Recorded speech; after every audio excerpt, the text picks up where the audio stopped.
Welcome back to the RollingJays Podcast. It's your host Jordan. This is episode 9. Hope everybody's doing well since the last episode. And in the last episode, we talked about a couple of weed laws in the United States that were very important when it comes to talking about legalization fully in the United States. If you haven't, you guys should definitely go look at the last episode of the podcast where I talk about that for the depth. But in this episode, I wanted to explain the different types of weed there is out there, and by that I mean the different types of strains, what each plant does in its specific ways. Now, I met a lot of people that said like, oh, it doesn't matter what they get the same high, weed is weed. But people like me who actually do care on what they get, it's actually pretty useful at times, right? So like, for example, in this pic, it shows you the three different types of weed there is when consuming cannabis. They all have their own special effects, and they all have their own medical benefits. So, for the type of person that likes to smoke but also does not like to go to sleep, feel like a zombie, feel like laziness, they just woke up in the morning, they're going to work out. The number one recommended for those types of days would be the Sativa. Sativas have high THC levels, and usually most Sativas effects are energizing, stimulating, reducing anxiety, and increase of creativity. Also, increase of focus. So, fun fact, like when you buy stuff from a person, or because it's not like you can't, as a minor, you can't go to a dispensary and buy weed, obviously. But when you go to the your local plug, usually they'll have options, and when they do, they'll like tell you like, oh, this is Sativa Indica hybrid. So like when I was in school, I would always try to go for a Sativa because first of all, I would wake up at 6 o'clock in the morning for school. Second, I needed that that oomph to get me up. I don't drink coffee. Coffee for me is disgusting. It just tastes like hot water. But when you smoke a Sativa, that's basically the alternative of drinking an energy drink or a coffee. Because once you smoke a Sativa, you're up and ready for the day, you're energized, you're in a happy, good mood, you're focused on your work. And it's usually Sativa buds, they're more dense, so they do punch harder when you smoke them. But for an active person, for a productive day, I definitely would recommend someone to go for a Sativa route. Now, the origin story of the Sativa is actually pretty interesting. Cannabis Sativa is found primarily in hot and dry climates with long sunny days. These include Africa, Central America, and Southeast Asia, and a portion of the Western Asians. So, basically, in order to grow Sativa, it has to be in a dry climate. Usually, each plant has their own identifiable look. So for Sativa plants are tall, thin, and with finger-like leaves. They can grow taller than 12 feet, and they take longer to mature than some other types of cannabis. The common use of the effects often are for energizing, anxiety reducing, and also it's more of a mind high than a body high than the other ones we're about to talk about. It is clearly more of a daytime but because if you try to use this at night, you're not going to sleep. But the three most popular strains for Sativa is Al Capone Gold, Pumana Red, and Durban Poison. I've had Durban Poison before. It is beautiful and it tastes amazing, and it goes great whenever you wake up, and it goes great before going to work. Now, the next most common strain, and I feel like it's the most popular, is Indica. Now, Indica is like the type of strain where you would smoke before going to bed, couch locked. A lot of people really enjoy this, mainly because I guess the really euphoric body high. Because Sativa is a mind high. Indica, you feel it all through your body. You feel relaxed, and usually they have high CBD levels.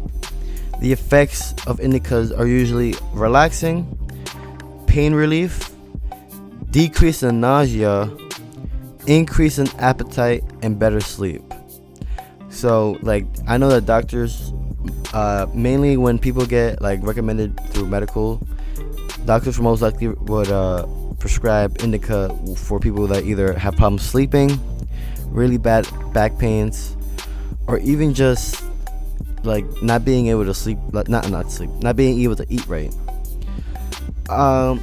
Me personally, indicas, yeah, I like them. But my thing is, I don't like being like feeling like a zombie, like, you know, or like tired. So that's why I lean more to the sativa side. But indicas actually do have the best strains out there. So indica is native to Afghanistan, India, Pakistan, and Turkey. These plants that have adapted to the most harsh, dry, and turbulent climates of the Hindu Kush mountains. Which is why, if you're a real stoner, you probably heard, oh, I got some Afghan Kush, I got that Hindu Kush, or even what's it called? What's that thing called? Bubba hash. Hash. I heard it was like hash is more common in like the Middle East countries. Indica plants. So the way you would identify an indica plant, they're short, stocky, with bushy green and chunky leaves that grow with wide and broad. They grow faster than sativas, and each plant produces more bud. Typical ratio between the CBD and THC in indica. The indica strains often have a higher levels of CBD, but THC content isn't necessarily lesser. Indicas are more recommended for nighttime use because of its deep relaxation effects. Indica is better consumed at night because once you smoke that, say you go eat something real quick, boom, you're knocked in like 5 minutes, and you wake up amazing. Then boom, you smoke again. So for people that have trouble sleeping, indica is the best remedy. The 3 popular strains in indica is Hindu Kush, Afghan Kush, and Granddaddy Purple. I already named those 2. Granddaddy Purple is an amazing strain. That one, I feel like Granddaddy Purple and another strain that I had, which is a strong indica dominant, would be Bubba Kush. Those 2 would knock you out. Me personally, I got sick of Bubba Kush because there was at one point in my life where I had a friend where he was, he was the plug, and I would get whatever he re-upped on, and it was 1 month where his guy kept supplying him Bubba Kush, which, don't get me wrong, the bud Bubba Kush is amazing, but it makes you so tired, and then if you don't go to sleep, it's like those type of buds where if you don't go to sleep, you get a headache. And it just got sick of it. I got bored of it. So that's why me personally, I'm not a fan of Bubba Kush. Now, last but not least, we're gonna talk about hybrids. Now, hybrids is basically the best of 2 worlds. You get all the traits from a sativa parent and all the traits from an indica parent. They breed the 2, and that's how you get a hybrid. Most of the time, hybrids, they consist of either having an even balance of sativa and indica, so 50-50 in both, or I've even like smoked and had some hybrids where it was sativa dominant, but there's still indica in it, but it's like sativa dominant, so it's like an upper.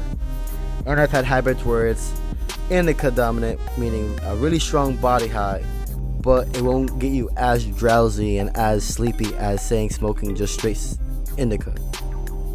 Now, the origin of hybrids, they're typically grown on farms or in greenhouses from a combination of a sativa and indica strains.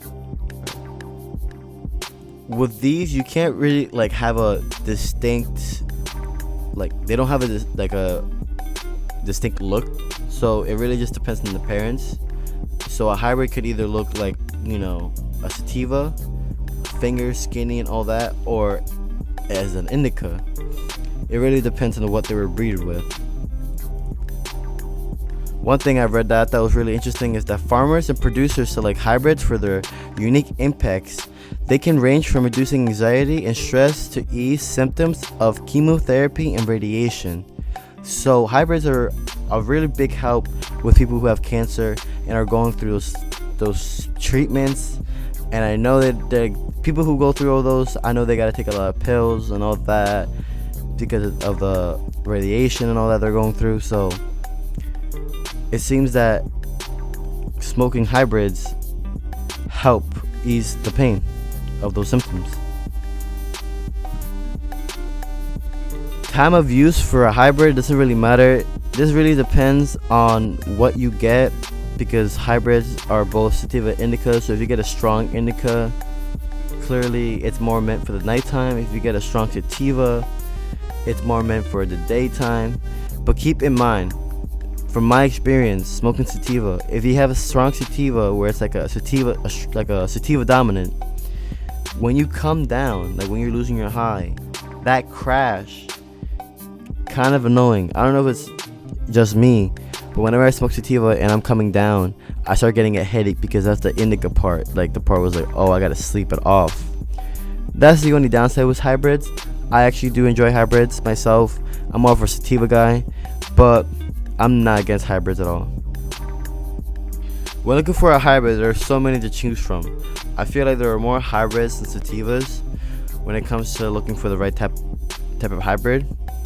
Because you know, some of them are indica, sativa, or some of them are even balanced. But the most popular strains of hybrids are Pineapple Express, amazing, tastes exactly like pineapple, I've had it myself. Trainwreck is definitely a sativa dominant, that will get you geeked. And classic Blue Dream back in the day used to be like the za. Like back in the day when I was like 14, 15, like I would hear people like trying to cop bud from other people. Everybody was looking for Blue Dream because there was so much hype on the strain. Everybody was saying like Blue Dream was like the top tier. Like nowadays, you know how we have runs? Back in the day, Blue Dream was our runs. I remember, okay, little story time, right? I was 15, I was riding my bike, and I was heading to my local plug, and he told me he had Blue Dream. So I bought an eighth.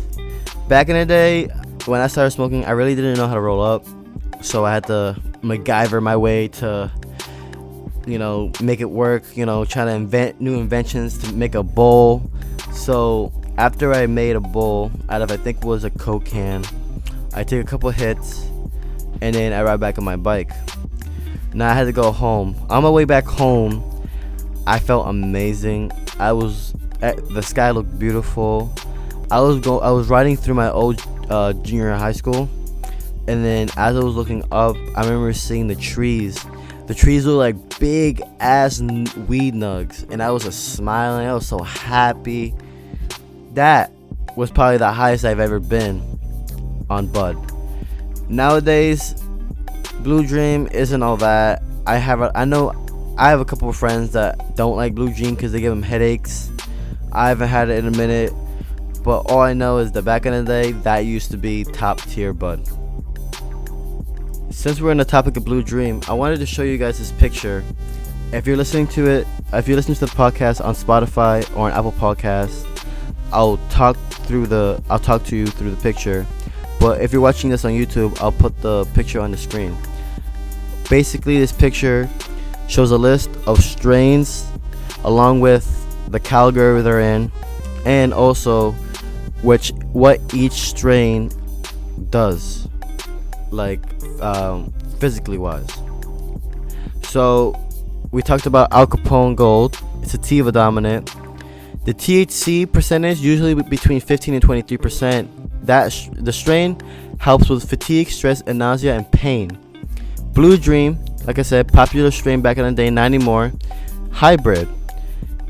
Commonly, it's a 30% THC level, but Blue Dream helps with pain, cramps, inflammation, insomnia, mental fog, and PTSD.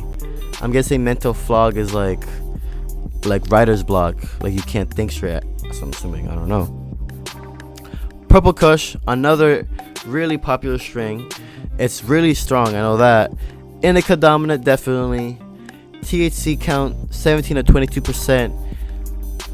Helps with chronic pain, muscle spasms, and insomnia. Sour Diesel, popular strain in New York City. You hear people, you walk in New York City, you walk down those streets, you be hearing people saying, "I got that sour for that hour." Every time I walk down the street in the city and a guy just passes by me, they just say that mad quietly past me like I'm gonna buy from them. Like, what the hell? I don't know you. But anyway, Sour Diesel, Sativa dominant, helps with fatigue, stress, acute pain, mental fog, anxiety, and PTSD. Now, all these strains that I'm listing are popular strains, and like I said, each of them have their own medical benefits. This one, Bubba Kush, we talked about this. My least favorite, Indica dominant, 14 to 25% THC, helps with insomnia, acute pain, nausea, low appetite, and PTSD. And then we have, I'm not going to keep going because most of them are the same, but we have Granddaddy Purple, Afghan Kush, LA Confidential. LA Confidential was just really good. It's an indica. It helps with inflammation and pain and stress. Maui Waui, another popular strain. Sativa dominant, 13 to 19%, helps with fatigue and depression. Northern Lights, my favorite. Indica, helps with pain, mood disorders, insomnia, and low appetite. Pineapple Express, everybody knows Pineapple Express with the movie. It's a hybrid. 23% DHC, helps with mental fog, acute pain, and social anxiety. Each strain that I listed and effects that each strain has are perfect for people who are dealing with situations that I just named, whether it be fatigue, stress, nausea, bad pain, women with cramps, when it's that time of the month, inflammations, mental fogs. I know that the veterans for suffering from PTSD, weed helps with that. Weed, a lot of people don't really think about it as this, but weed really is medicine that can help someone change their lives, help someone better their lives more like. Alright, everyone, that concludes it for this episode of the podcast. I appreciate everybody for listening through the whole thing, or even just partially. You can listen to us on Apple Music or Spotify. And if you find this video anywhat useful or enjoying, don't forget to share and like. And I'll see you guys in the next episode. Thank you.